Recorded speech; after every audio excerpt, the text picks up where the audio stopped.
আসসালামু আলাইকুম এভরিওয়ান। কি অবস্থা তোমাদের? তোমরা ম্যাথটা দেখেই বুঝতে পারতেছো ম্যাথটা আমাদের কোন নিয়মে করতে হবে। আমি কথা বাড়াইলাম না। বুঝতে পারছো কিনা? আচ্ছা, যারা বুঝতে পারোনি তাদের জন্য একটু লিখে দেই। এটা হচ্ছে গিয়ে আমাদের সূচকের ম্যাথ। সূচকের ম্যাথ। এখন মনে পড়ছে কিনা? আমি সূচক নিয়ে তোমাদের অনেক ভিডিও কিন্তু আপলোড দিছি। আচ্ছা, দেখো এই ম্যাথটা যেটাতে সলভ করতে হবে বা যে নিয়মে সলভ করতে হবে সেই ফর্মুলাটা আমি একটু লিখে দিই। আচ্ছা, দেখো তো ধরো যদি এরকম কোনো কিছু থাকে, আমি প্রথমে ফর্মুলাটা লিখি যে a to the power m equal a to the power n। তাহলে হচ্ছে আমি কি লিখতে পারি?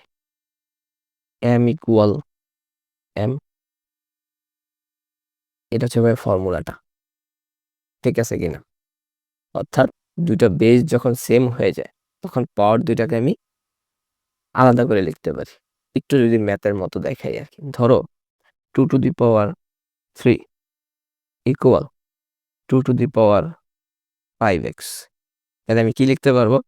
3 ইকুয়াল 5x। বুঝাইতে পারছি কিনা?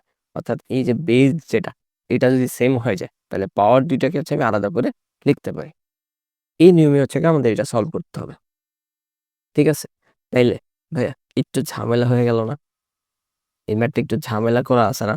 কারণ বেস কিন্তু সেম দেওয়া নেই। এখানে 2 আছে কিন্তু এখানে আছে 16। তাহলে 16কে কিভাবে আমি বেস 2 বানাইতে পারি সেটা হচ্ছে আমাকে জানতে হবে।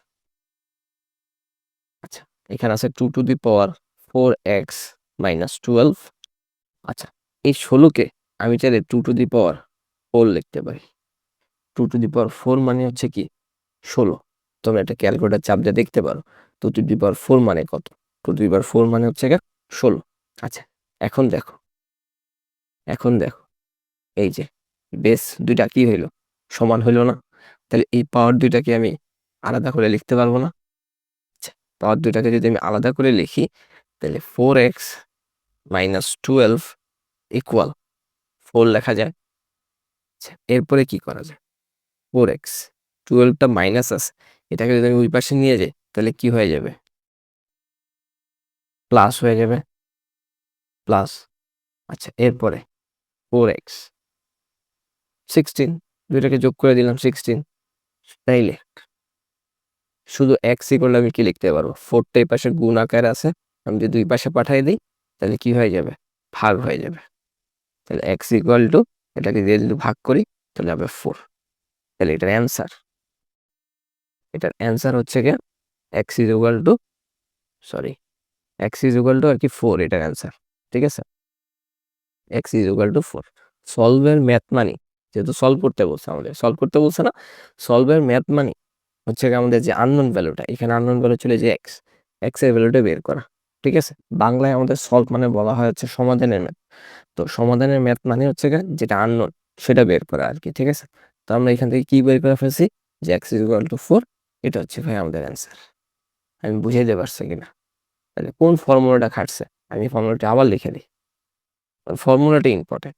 a to the power m equal a to the power n। এখান থেকে আমরা m ইকুয়াল টু কি লিখতে পারি?